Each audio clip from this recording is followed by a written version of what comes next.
वाहिगुरु जी का खालसा वाहिगुरु जी की फतेह। आप संगतां दे नाल अर्थां सहित सहज पाठ दी विचार दे दरम्यान पंजवें भाग दे अंदर असीं विचार करन जा रहे हां।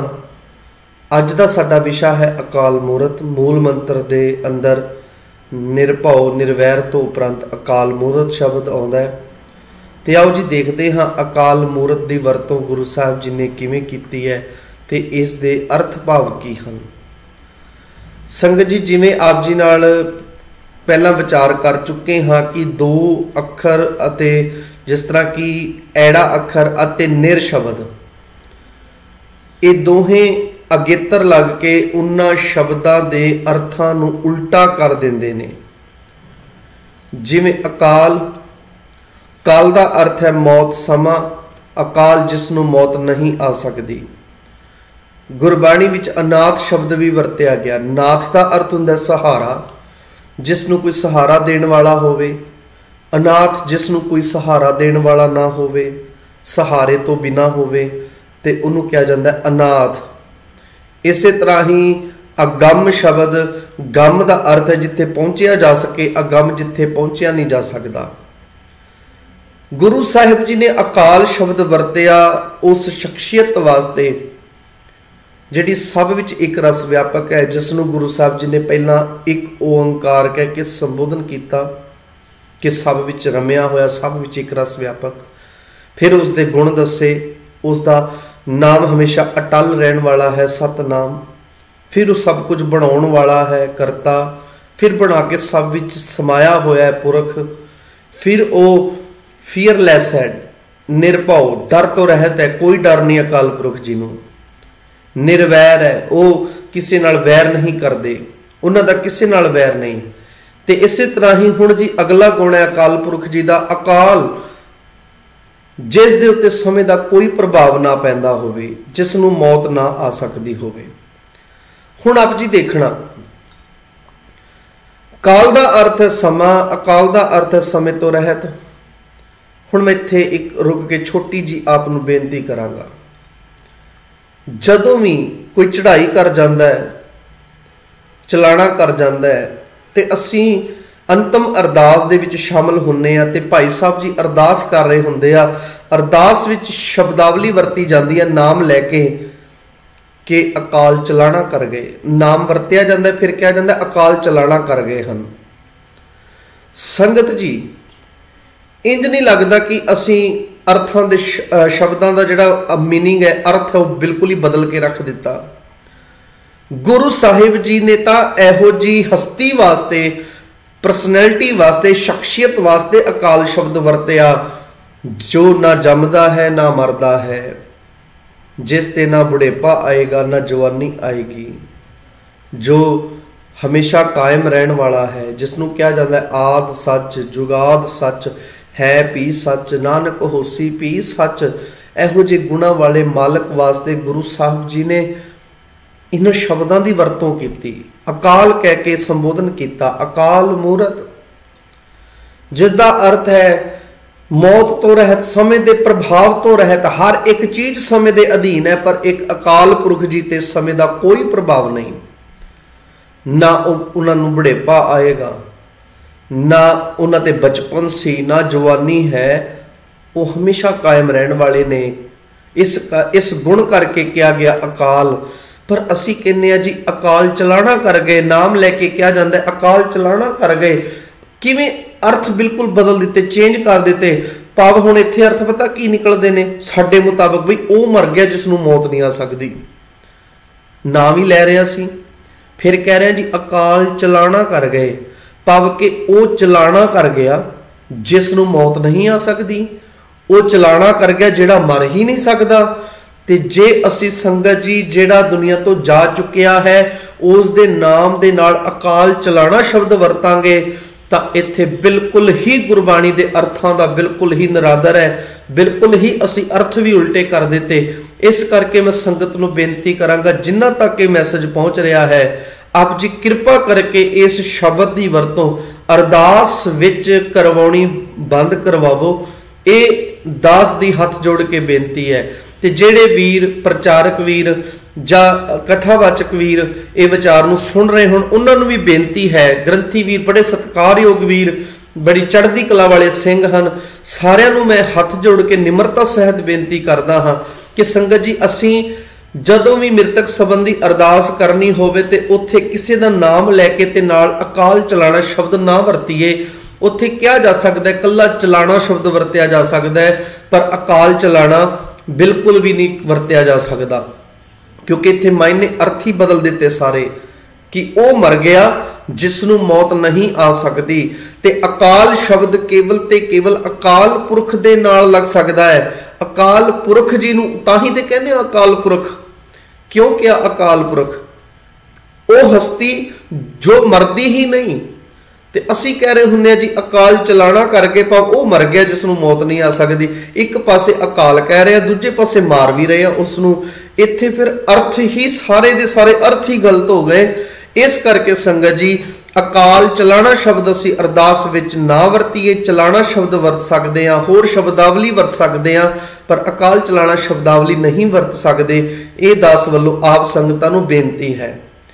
ਹੁਣ ਅਕਾਲ ਦੇ ਨਾਲ ਸ਼ਬਦ ਵਰਤਿਆ ਗੁਰੂ ਸਾਹਿਬ ਜੀ ਨੇ ਮੂਰਤ। ਆਪ ਜੀ ਨੂੰ ਜਿਹੜਾ ਮੂਰਤ ਸ਼ਬਦ ਹੈ ਨਾ ਉਹ ਦੋ ਰੂਪਾਂ ਵਿੱਚ ਮਿਲੇਗਾ। ਦੇਖੋ ਇੱਥੇ ਆਪ ਜੀ ਬੜੇ ਧਿਆਨ ਨਾਲ ਦੇਖਣਾ ਜੀ, ਮੰਮੇ ਨੂੰ ਦੁਲੈਂਕੜ, ਰਾਰਾ ਤੇ ਤੱਤੇ ਨੂੰ ਸਿਹਾਰੀ। ਇੱਥੇ ਮੂਰਤ ਦਾ ਅਰਥ ਹੈ ਹਸਤੀ। ਇਹ ਇਸਤਰੀ ਲਿੰਗ ਸ਼ਬਦ ਹੈ ਸਿਹਾਰੀ ਵਾਲਾ। ਗੁਰੂ ਗ੍ਰੰਥ ਸਾਹਿਬ ਜੀ ਦੇ ਅੰਦਰ ਆਪ ਜੀ ਨੂੰ ਸਿਹਾਰੀ ਵਾਲੇ ਇਸਤਰੀ ਲਿੰਗ ਸ਼ਬਦ ਮਿਲਣਗੇ, ਮੁਕਤਾ ਇਸਤਰੀ ਲਿੰਗ ਵੀ ਮਿਲਣਗੇ, ਸਿਹਾਰੀ ਵਾਲੇ ਇਸਤਰੀ ਲਿੰਗ ਵੀ ਮਿਲਣਗੇ। ਇਹ ਸਿਹਾਰੀ ਵਾਲਾ ਇਸਤਰੀ ਲਿੰਗ ਹੈ। ਜਦੋਂ ਇਹਦੇ ਅਰਥ ਕੀਤੇ ਜਾਣਗੇ ਤਾਂ ਮੂਰਤ ਦੇ ਤੱਤੇ ਨੂੰ ਲੱਗੀ ਹੋਈ ਸਿਹਾਰੀ ਵਿੱਚੋਂ ਇਹਦਾ ਅਰਥ ਨਿਕਲੇਗਾ ਮੂਰਤੀ, ਤੇ ਮੂਰਤੀ ਦੇ ਵਿੱਚੋਂ ਭਾਵ ਅਰਥ ਨਿਕਲੇਗਾ ਹਸਤੀ, ਪਰਸਨੈਲਿਟੀ। ਹੁਣ ਇਸ ਪੂਰੇ ਸ਼ਬਦ ਦੇ ਅਰਥ ਕੀ ਬਣਨਗੇ ਜੀ? ਅਕਾਲ ਮੂਰਤ, ਰੱਬ ਜੀ ਦੀ ਹਸਤੀ ਤੇ ਸਮੇਂ ਦਾ ਕੋਈ ਪ੍ਰਭਾਵ ਨਹੀਂ ਪੈਂਦਾ ਹੈ। ਰੱਬ ਜੀ ਦੀ ਹਸਤੀ ਤੇ ਸਮੇਂ ਦਾ ਕੋਈ ਪ੍ਰਭਾਵ ਨਹੀਂ ਪੈਂਦਾ। ਅਕਾਲ ਪੁਰਖ ਜੀ ਸਮੇਂ ਦੇ ਅਧੀਨ ਨਹੀਂ ਹਨ, ਜਾਂ ਪਰਮਾਤਮਾ ਜੀ ਤੇ ਮੌਤ ਦਾ ਕੋਈ ਅਸਰ ਨਹੀਂ। ਤੇ ਇਸ ਤਰੀਕੇ ਨਾਲ ਸੰਗਤ ਜੀ ਅਕਾਲ ਮੂਰਤ ਪੂਰੇ ਸ਼ਬਦ ਦੇ ਵਿੱਚੋਂ ਅਰਥ ਨਿਕਲੇ ਉਹ ਹਸਤੀ ਜਿਸ ਤੇ ਸਮੇਂ ਦਾ ਕੋਈ ਪ੍ਰਭਾਵ ਨਹੀਂ। ਉਹ ਹਸਤੀ ਮੂਰਤ ਮੂਰਤੀ, ਮੂਰਤੀ ਦੇ ਵਿੱਚੋਂ ਅਰਥ ਨਿਕਲਿਆ ਹਸਤੀ, ਤੇ ਹਸਤੀ ਭਾਵ ਕੇ ਸ਼ਖਸੀਅਤ ਕਹਿ ਸਕਦੇ ਹਾਂ, ਪਰਸਨੈਲਿਟੀ ਕਹਿ ਸਕਦੇ ਹਾਂ। ਉਹ ਸ਼ਖਸੀਅਤ, ਉਹ ਹਸਤੀ ਜਿਸ ਦੇ ਉੱਤੇ ਸਮੇਂ ਦਾ ਕੋਈ ਪ੍ਰਭਾਵ ਨਹੀਂ। ਆਓ ਜੀ ਹੁਣ ਇਹਦੇ ਅਰਥ ਭਾਵ ਵੱਲ ਚੱਲਦੇ ਹਾਂ। ਸ਼ਬਦ ਮੂਰਤ ਤੱਤੇ ਨੂੰ ਸਿਹਾਰੀ ਨਾਲ, ਤੇ ਨਾਲ ਹੀ ਜਿਹੜੀ ਬੇਨਤੀ ਕਰ ਰਹੇ ਸੀ, ਇੱਕ ਤੇ ਆਪ ਜੀ ਨੂੰ ਇਹ ਵਾਲਾ ਰੂਪ ਮਿਲੇਗਾ ਜਿਹੜਾ ਆਪ ਜੀ ਇੱਥੇ ਦੇਖ ਰਹੇ ਹੋ, ਤੇ ਇਸ ਦਾ ਉਚਾਰਨ ਇਸੇ ਤਰੀਕੇ ਨਾਲ ਹੀ ਕੀਤਾ ਜਾਵੇਗਾ ਮੂਰਤ। ਲੇਕਿਨ ਹੁਣ ਆਪ ਜੀ ਨੂੰ ਇਹ ਸ਼ਬਦ ਦੋ ਰੂਪਾਂ 'ਚ ਹੋਰ ਮਿਲੇਗਾ। ਇੱਕ ਥਾਂ ਤੇ ਆਪ ਜੀ ਨੂੰ ਮੂਰਤ ਦੇ ਤੱਤੇ ਨੂੰ ਔਂਕੜ ਲੱਗੀ ਹੋਈ ਮਿਲੇਗੀ, ਭਾਵ ਸਿਹਾਰੀ ਨਹੀਂ ਹੋਏਗੀ ਆ ਵਾਲੀ। ਇਹ ਸਿਹਾਰੀ ਦੀ ਜਗ੍ਹਾ ਤੇ ਤੱਤੇ ਨੂੰ ਔਂਕੜ ਲੱਗੀ ਹੋਏਗੀ। ਤੇ ਦੂਸਰਾ ਰੂਪ ਜਾਂ ਫਿਰ ਤੱਤੇ ਦੀ ਔਂਕੜ ਨਹੀਂ ਹੋਏਗੀ, ਤੇ ਉੱਥੇ ਫਿਰ ਇਸ ਸ਼ਬਦ ਦਾ ਕੀ ਅਰਥ ਹੋਏਗਾ? ਸੰਗਤ ਜੀ ਉੱਥੇ ਅਰਥ ਬਿਲਕੁਲ ਬਦਲ ਜਾਣਗੇ। ਜਿੱਥੇ ਆਪ ਜੀ ਨੂੰ ਮੂਰਤ ਦੇ ਤੱਤੇ ਨੂੰ ਔਂਕੜ ਜਾਂ ਫਿਰ ਬਿਨਾਂ ਔਂਕੜ ਤੋਂ ਭਾਵ ਨਾ ਸਿਹਾਰੀ ਹੋਏਗੀ ਨਾ ਔਂਕੜ ਹੋਏਗੀ, ਕੋਈ ਮਾਤਰਾ ਨਹੀਂ ਹੋਏਗੀ, ਉੱਥੇ ਅਰਥ ਚੇਂਜ ਹੋ ਜਾਣਗੇ, ਬਦਲ ਜਾਣਗੇ। ਉੱਥੇ ਮੂਰਤ ਸ਼ਬਦ ਦਾ ਅਰਥ ਨਿਕਲੇਗਾ ਮਹੂਰਤ, ਜਿਹੜੇ ਮਹੂਰਤ ਕੱਢੇ ਜਾਂਦੇ ਨੇ। ਹੁਣ ਇਹ ਸ਼ਬਦ ਆਪ ਜੀ ਨੂੰ ਕਿਸ ਪੰਕਤੀ ਵਿੱਚ ਮਿਲੇਗਾ? ਮੈਂ ਆਪ ਜੀ ਨੂੰ ਉਹ ਪੰਕਤੀ ਦੱਸ ਰਿਹਾ ਹਾਂ ਤਾਂ ਕਿ ਆਪ ਜੀ ਜੇਕਰ ਪੋਥੀ ਸਾਹਿਬ ਆਪ ਜੀ ਕੋਲ ਹੈ, ਪੋਥੀ ਸਾਹਿਬ ਚੋਂ ਜ਼ਰੂਰ ਦਰਸ਼ਨ ਕਰਿਓ ਇਹਨਾਂ ਸ਼ਬਦਾਂ ਦੇ, ਜੋ ਕਿ ਇਹ ਸ਼ਬਦ ਦੇਖਣ ਵਿੱਚ ਆਪ ਜੀ ਨੂੰ ਫਰਕ ਪਤਾ ਲੱਗੇਗਾ ਤੇ ਅਰਥ ਵੀ ਪਤਾ ਲੱਗਣਗੇ ਕਿ ਆਖਰ ਦੇ ਵਿੱਚ ਆਉਣ ਵਾਲੀਆਂ ਮਾਤਰਾਵਾਂ ਦੇ ਨਾਲ ਜਿਹੜੀਆਂ ਮਾਤਰਾ ਲੱਗੀਆਂ ਹੋਈਆਂ ਨੇ, ਕਿਤੇ ਸਿਹਾਰੀ ਹੈ ਕਿਤੇ ਔਂਕੜ ਹੈ, ਅਸੀਂ ਉਚਾਰਨ ਨਹੀਂ ਕਰਦੇ ਪਰ ਕਿਵੇਂ ਅਰਥ ਬਦਲ ਜਾਂਦੇ ਹਨ, ਇਹ ਗੱਲ ਸਾਨੂੰ ਸਮਝ ਆਏਗੀ। ਹੁਣ ਉਹ ਪੰਕਤੀ ਕਿਹੜੀ ਹੈ? ਅਸੀਂ ਜਦੋਂ ਵੀ ਨਵਾਂ ਦੇਸੀ ਮਹੀਨਾ ਆਰੰਭ ਹੁੰਦਾ ਹੈ ਤੇ ਗੁਰਦੁਆਰਾ ਸਾਹਿਬ ਉਸ ਮਹੀਨੇ ਦਾ ਪਾਠ ਕੀਤਾ ਜਾਂਦਾ ਹੈ, ਤੇ ਉਸ ਬਾਣੀ ਦਾ ਨਾਮ ਹੈ 12 ਮਾਹ ਦੀ ਬਾਣੀ। 12 ਮਾਹ ਦੀ ਬਾਣੀ ਵਿੱਚੋਂ ਜਿਹੜਾ ਵੀ ਮਹੀਨਾ ਆਰੰਭ ਹੋ ਰਿਹਾ ਹੈ ਉਸ ਮਹੀਨੇ ਦਾ ਪਾਠੀ ਸਿੰਘ ਜੀ ਪਾਠ ਕਰਦੇ ਨੇ 12 ਮਾਹ ਦੀ ਬਾਣੀ ਦੇ ਵਿੱਚੋਂ। ਤੇ ਜਦੋਂ ਆਪ ਜੀ 12 ਮਾਹ ਦੀ ਬਾਣੀ ਪੜ੍ਹੋ ਤੇ ਅਖੀਰ ਦੇ ਵਿੱਚ ਇੱਕ ਪੰਕਤੀ ਆਪ ਜੀ ਨੇ ਬਹੁਤ ਵਾਰ ਸੁਣੀ ਹੋਏਗੀ ਤੇ ਹੁਣ ਮੈਂ ਬੇਨਤੀ ਕਰਾਂਗਾ ਕਿ ਆਪ ਜੀ ਜ਼ਰੂਰ ਦਰਸ਼ਨ ਕਰਿਓ। ਮੈਂ ਉਹ ਪੰਕਤੀ ਆਪ ਜੀ ਦੇ ਸਨਮੁਖ ਰੱਖਾਂ। ਮਾਹ ਦਿਵਸ ਮੂਰਤ ਭਲੇ ਜਿਸ ਕੋ ਨਦਰ ਕਰੇ। ਮੈਂ ਦੁਬਾਰਾ ਫਿਰ ਬੋਲ ਦੇਵਾਂ, ਮਾਹ ਦਿਵਸ ਮੂਰਤ ਭਲੇ। ਮੂਰਤ ਹੁਣ ਉਚਾਰਨ ਦਾ ਵੀ ਥੋੜਾ ਜਿਹਾ ਫਰਕ ਰੱਖਣਾ ਹੈ। ਇੱਥੇ ਅਸੀਂ ਸਿੱਧਾ ਪੜ੍ਹਦੇ ਮੂਰਤ, ਲੇਕਿਨ ਉੱਥੇ ਹੁਣ ਮਹੂਰਤ ਦੇ ਅਰਥ ਵਾਸਤੇ ਸਾਨੂੰ ਪੜ੍ਹਨਾ ਪਏਗਾ ਮੂਰਤ, ਥੋੜਾ ਜਿਹਾ ਭਾਰਾ ਕਰਕੇ, ਮੰਮੇ ਨੂੰ ਦੁਲੈਂਕੜ ਦੇ ਨਾਲ ਭਾਰਾ ਕਰਕੇ ਬੋਲਣਾ ਹੈ ਮੂਰਤ। ਤੇ ਮਹੂਰਤ ਜਦੋਂ ਅਸੀਂ ਬੋਲਾਂਗੇ ਤੇ ਆਪਣੇ ਆਪ ਹੀ ਮਹੂਰਤ ਸ਼ਬਦ ਦੇ ਵਿੱਚੋਂ ਮਹੂਰਤ ਵਾਲੇ ਅਰਥ ਨਿਕਲਣਗੇ।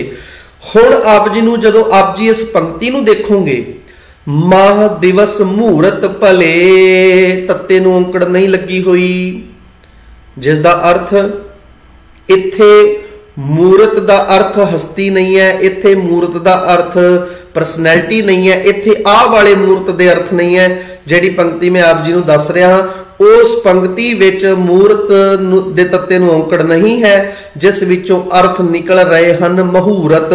ਮਾਹ ਦਾ ਅਰਥ ਹੈ ਮਹੀਨੇ। ਹੁਣ ਇਹ ਸਾਰੇ ਦੇ ਸਾਰੇ ਬਿਨਾਂ ਔਂਕੜ ਤੋਂ ਹਨ, ਭਾਵ ਕਿ ਇਹਨਾਂ ਸ਼ਬਦਾਂ ਦੀ ਔਂਕੜ ਨਹੀਂ ਲੱਗੀ ਹੋਈ, ਜਿਸ ਦਾ ਅਰਥ ਹੈ ਕਿ ਬਹੁਵਚਨ।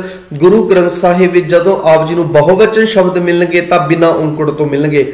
ਮਾਹ ਦਿਵਸ, ਮਾਹ ਇੱਕ ਮਹੀਨਾ ਨਹੀਂ, ਬਹੁਤ ਸਾਰੇ ਮਹੀਨੇ। ਦਿਵਸ ਇੱਕ ਦਿਨ ਨਹੀਂ, ਬਹੁਤ ਸਾਰੇ ਦਿਨ। ਮਾਹ ਦਿਵਸ ਮਹੂਰਤ, ਇੱਕ ਮਹੂਰਤ ਨਹੀਂ, ਬਹੁਤ ਸਾਰੇ ਮਹੂਰਤ। ਤੇ ਕਿਉਂਕਿ ਨਾਲ ਦੇਖੋ ਸ਼ਬਦ ਆਇਆ ਭਲੇ, ਭਲਾ। ਜੇ ਭਲਾ ਹੁੰਦਾ ਤੇ ਫਿਰ ਔਂਕੜ ਨਾਲ ਆਉਣਾ ਸੀ। ਭਾਵ ਕਿਰਿਆ ਤੋਂ ਵੀ ਪਤਾ ਚੱਲ ਰਿਹਾ ਹੈ ਕਿ ਇੱਕ ਵਚਨ ਵਾਲੇ ਸ਼ਬਦ ਨੇ ਕਿ ਬਹੁਵਚਨ। ਮਾਹ ਦਿਵਸ ਮਹੂਰਤ ਭਲੇ ਜਿਸ ਕੋ ਨਦਰ ਕਰੇ। ਭਲੇ, ਭਲਾ, ਠੀਕ ਹੈ ਜੀ। ਇੱਥੇ ਸਾਨੂੰ ਇਸ ਇਹ ਪੰਕਤੀ ਤੋਂ ਸਾਨੂੰ ਸਮਝ ਆ ਰਿਹਾ ਹੈ। ਤੇ ਆਪ ਜੀ ਮੂਰਤ ਦਾ ਰੂਪ ਇਸ ਪੰਕਤੀ ਵਿੱਚ ਜ਼ਰੂਰ ਦੇਖ ਲੈਣਾ, ਆਪ ਜੀ ਨੂੰ ਸਮਝ ਆਏਗਾ ਕਿ ਇੱਥੇ ਮੂਰਤ ਦੇ ਤੱਤੇ ਨੂੰ ਔਂਕੜ ਨਹੀਂ ਹੈ। ਤੇ ਜਿੱਥੇ ਮੂਰਤ ਦੇ ਤੱਤੇ ਨੂੰ ਔਂਕੜ ਆਏਗੀ ਉੱਥੇ ਮਹੂਰਤ ਇੱਕ ਵਚਨ ਨਾਉ ਪੁੱਲਿੰਗ ਰੂਪ ਵਿੱਚ ਅਰਥ ਕਰਨ ਵਾਸਤੇ ਔਂਕੜ ਲੱਗੀ ਹੋਏਗੀ।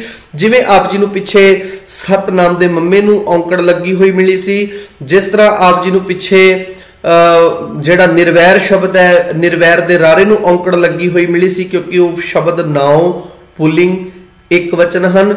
ਤੇ ਹੁਣ ਮੂਰਤ ਬਹੁਵਚਨ ਹੋਣ ਕਰਕੇ ਮੂਰਤ ਸ਼ਬਦ ਦੀ ਔਂਕੜ ਹਟ ਗਈ। ਤੇ ਇਸ ਮੂਲ ਮੰਤਰ ਵਿੱਚ ਆਏ ਹੋਏ ਮੂਰਤ ਦੇ ਤੱਤੇ ਨੂੰ ਸਿਹਾਰੀ ਇਸ ਕਰਕੇ ਲੱਗੀ ਹੈ ਕਿਉਂਕਿ ਇੱਥੇ ਇਸ ਦੇ ਅਰਥ ਨੇ ਹਸਤੀ, ਇੱਥੇ ਅਰਥ ਹਨ ਪਰਸਨੈਲਿਟੀ। ਤੇ ਆਓ ਜੀ ਅੱਗੇ ਚੱਲਦੇ ਹਾਂ। ਸ਼ਬਦ ਮੂਰਤ ਇਸਤਰੀਲਿੰਗ ਹੈ, ਅਕਾਲ ਇਸ ਦਾ ਵਿਸ਼ੇਸ਼ਣ ਹੈ। ਹਾਂਜੀ, ਅਕਾਲ ਸ਼ਬਦ ਜਿਹੜਾ ਹੈ ਇਸਤਰੀਲਿੰਗ ਮੂਰਤ ਸ਼ਬਦ ਦਾ ਵਿਸ਼ੇਸ਼ਣ ਹੈ। ਆਪ ਜੀ ਇੱਕ ਹੋਰ ਨਿਯਮ ਨੋਟ ਕਰ ਸਕਦੇ ਹੋ, ਮੈਂ ਨਾਲ ਨਾਲ ਆਪ ਜੀ ਨੂੰ ਨਿਯਮ ਵੀ ਦੱਸਦਾ ਜਾਵਾਂਗਾ ਤੇ ਜੋ ਨਿਯਮ ਸੰਪੂਰਨ ਗੁਰੂ ਗ੍ਰੰਥ ਸਾਹਿਬ ਵਿੱਚ ਆਪ ਜੀ ਨੂੰ ਲੱਗੇ ਹੋਏ ਮਿਲਣਗੇ।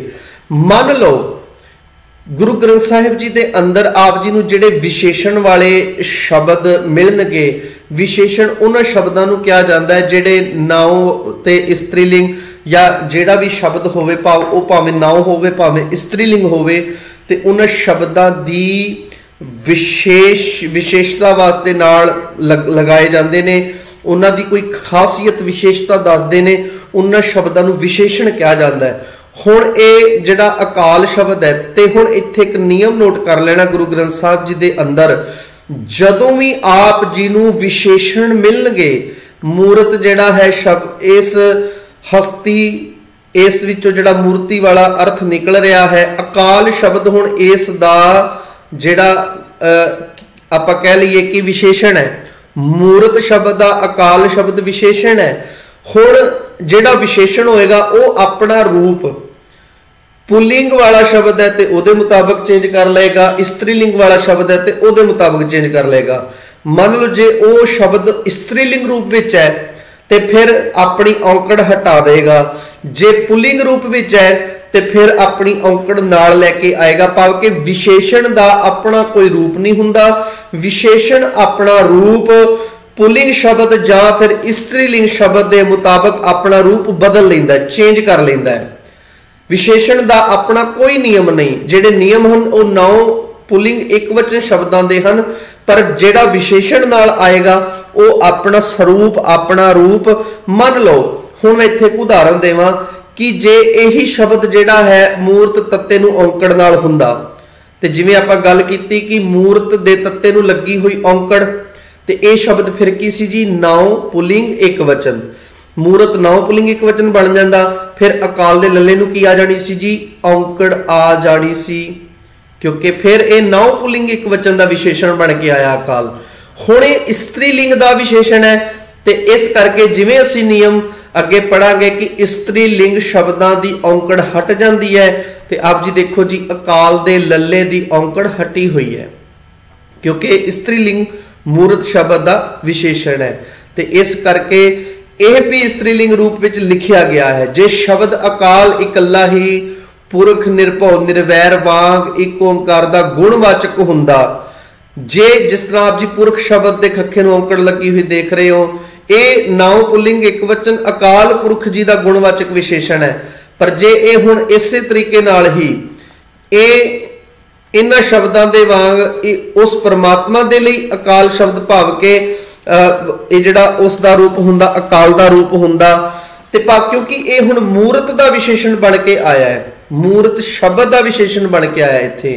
निरभव निर्वैर पुरख डायरैक्ट जेडे ये शब्द हैं सीधे तौर पे ये परमात्मा दे लई गुणवाचक विशेषण दे रूप विच आए ने, लेकिन अकाल इत्थे मूरत शब्द दे नाल जुड़ के आया है। इस करके इसने अपना रूप मूरत शब्द के मुताबिक जिहड़ा है ये बिना औंकड़ तो लैके आया है। तां पुलिंग रूप विच हुंदा, जिस तरह निरभव औंकड़ नाल सी, निर्वैर औंकड़ नाल सी, पुरख औंकड़ नाल सी। देखो इन्हां नाल कोई शब्द नहीं जुड़िया होया नाल, कोई किसी तरीके नाल कोई भी, जिस तरह इत्थे दो शब्द इकट्ठे अकाल मूरत। हुण ये अकाल मूरत भी तां पढ़ना पिया, इकट्ठियां दा पाठ तां करना पिया क्योंकि ये मूरत शब्द का विशेषण है, इस करके अकाल मूरत नूं इकट्ठा पढ़ना पएगा। हुण इत्थे इस कारण करके असीं ये नियम कीता कि इकल्ला ही पुरख निरभव निर्वैर वांग एक ओंकार दा गुणवाचक हुंदा। जे निरभव वांग निर्वैर शब्द वांग पुरख वांग अकाल पुरख दा सीधे तौर ते गुणवाचक विशे हुंदा तां फिर की होना सी जी पुलिंग रूप विच होना सी, भाव अकाल दे लल्ले नूं औंकड़ लगी होनी सी, तां इस दे अंत विच औंकड़ हुंदा, तां अकाल दे लल्ले नूं की लग जांदा जी औंकड़। हुण अगे देखदे आ जी एक नोट दिता होया है, नोट शब्द मूरत ते मूरत दा भेद जानना जरूरी है, जेड़ा आप जी नूं दस चुके हां। मूरत इत्थे पाठ होएगा मूरत, इत्थे पाठ होएगा मूरत। मूरत आ आप जी देख सकते तत्ते नूं औंकड़ लगी हुई, नाउं पुलिंग एक वचन ते ये जिहड़ा मूरत शब्द है इस कारण करके औंकड़ नाल आया है। जेड़ा मैं आप जी नूं दस्सिया महादिवस ये भी रूप आप जी नूं गुरु ग्रंथ साहिब विच मिलेगा औंकड़ वाला, ते बिना औंकड़ वाला मैं आप जी नूं दस दिता है महादिवस मूरत भले, उत्थे औंकड़ नहीं हटी हुई क्योंकि उत्थे बहुवचन रूप विच है। दा भेद जानना जरूरी है। मूरत सदा सिहारी नाल लिखी दा है अते स्त्रीलिंग है, जे उहदे अर्थ स्त्रीलिंग रूप विच कीते जाने हन तां फिर हमेशा ही मूरत शब्द तत्ते नूं सिहारी नाल आएगा। ठीक है जी, इस दा अर्थ है स्वरूप, ते ये जी संस्कृत दा शब्द है। किहड़ी भाषा दा है? संस्कृत भाषा दा शब्द है। हुण अगे औंकड़ वाले दी गल करदे आ। लफज मूरत औंकड़ वाला जिहड़ा है संस्कृत दा लफज मुहूरत है, ते मुहूरत शब्द जिहड़ा औंकड़ नाल आया ये भी संस्कृत दा लफज ते मुहूरत तो बनिया। चसा मुहूरत आदिक शब्द समय दी वंड विच वरतिंदे हन। ये जिहड़े चसा मुहूरत ये शब्द हन ये जी समय दी वंड दे मुताबिक इन्हां दा प्रयोग किया जाता है, ते ये शब्द पुलिंग रूप विच हन। ये शब्द किहड़े रूप विच हन? पुलिंग रूप विच। लेकिन जेकर ये शब्द बहुवचन रूप विच होएगा फिर औंकड़ हट जाएगी। हुण आप जी देखो पुलिंग रूप विच ते औंकड़ आ गई, स्त्रीलिंग रूप विच सिहारी आ गई। जे बहुवचन रूप विच देखोगे तां फिर जी बहुवचन रूप दे विच आप जी नूं औंकड़ नहीं मिलेगी। संगत जी कोशिश की जाएगी कि जो असी नियम कर रहे हैं मूल मंत्र दे अर्थ करन तो उपरंत ਅਸੀਂ ਸਭ ਤੋਂ ਪਹਿਲਾਂ ਗੁਰਬਾਣੀ ਵਿਆਕਰਣ ਦੀ ਜ਼ਰੂਰ ਜਾਣਕਾਰੀ, ਉਹ ਸਲਾਈਡਾਂ ਵੀ ਤਿਆਰ ਹਨ। ਆਪ ਜੀ ਨੂੰ ਗੁਰਬਾਣੀ ਵਿਆਕਰਣ ਦੇ ਨਾਲ ਵੀ ਸਾਂਝ ਪਾ ਕੇ ਗੁਰਬਾਣੀ ਵਿਆਕਰਣ ਬਾਰੇ ਵੀ ਦੱਸਿਆ ਜਾਏਗਾ, ਤਾਂ ਕਿ ਸਾਨੂੰ ਸਮਝ ਆ ਸਕੇ ਕਿ ਗੁਰਬਾਣੀ ਦੇ ਅੰਦਰ ਲੱਗੀਆਂ ਹੋਈਆਂ ਮਾਤਰਾ ਜਿਹੜੀਆਂ ਹਨ ਉਹਨਾਂ ਦੇ ਨਿਯਮ ਕੀ ਹਨ। ਜਿਵੇਂ ਅਸੀਂ ਪਾਠ ਕੀਤਾ ਸਤਨਾਮ ਕਰਤਾ ਪੁਰਖ ਨਿਰਭਉ ਨਿਰਵੈਰ ਅਕਾਲ ਮੂਰਤ। ਹੁਣ ਤੁਸੀਂ ਦੇਖੋ ਨਿਰਵੈਰ ਸ਼ਬਦ ਦੇ ਅਰਾਰੇ ਨੂੰ ਔਂਕੜ ਲੱਗੀ ਹੋਈ ਹੈ, ਪਰ ਪਾਠ ਨਹੀਂ ਕੀਤਾ ਜਾ ਰਿਹਾ। ਲੇਕਿਨ ਹੁਣ ਉਹ ਕਾਰਨ ਕੀ ਨੇ, ਅਸੀਂ ਉਹ ਕਾਰਨ ਆਪ ਜੀ ਨਾਲ ਗੁਰਬਾਣੀ ਵਿਆਕਰਣ ਦੇ ਨਿਯਮਾਂ ਦੇ ਵਿੱਚ ਆਪ ਜੀ ਨਾਲ ਸਾਰੇ ਦੇ ਸਾਰੇ ਕਾਰਨ ਸਾਂਝੇ ਕਰਾਂਗੇ ਕਿ ਕਿਹੜੇ ਸ਼ਬਦ ਨੂੰ ਔਂਕੜ ਕਿਉਂ ਆਈ ਹੈ, ਕਿਸ ਸ਼ਬਦ ਦੇ ਅਖੀਰ ਵਿੱਚ ਸਿਹਾਰੀ ਕਿਉਂ ਲੱਗੀ ਹੈ, ਕਿਹੜਾ ਸ਼ਬਦ ਮੁਕਤਾ ਆਇਆ ਹੈ। ਇਹ ਸਾਰੀ ਵਿਚਾਰ ਆਪ ਜੀ ਨਾਲ ਅਸੀਂ ਆਉਣ ਵਾਲੇ ਸਮੇਂ ਵਿੱਚ ਜ਼ਰੂਰ ਕਰਾਂਗੇ। ਅੱਜ ਅਸੀਂ ਪੰਜਵੇਂ ਭਾਗ ਦੇ ਅੰਦਰ ਅਕਾਲ ਮੂਰਤ ਸ਼ਬਦ ਦੀ ਵਿਚਾਰ ਕੀਤੀ। ਆਪ ਸਮੂਹ ਸੰਗਤਾਂ ਦਾ ਧੰਨਵਾਦ ਹੈ। ਫਤਿਹ ਨਾਲ ਸਾਂਝ ਪਾਈਏ ਜੀ। ਵਾਹਿਗੁਰੂ ਜੀ ਕਾ ਖਾਲਸਾ, ਵਾਹਿਗੁਰੂ ਜੀ ਕੀ ਫਤਿਹ।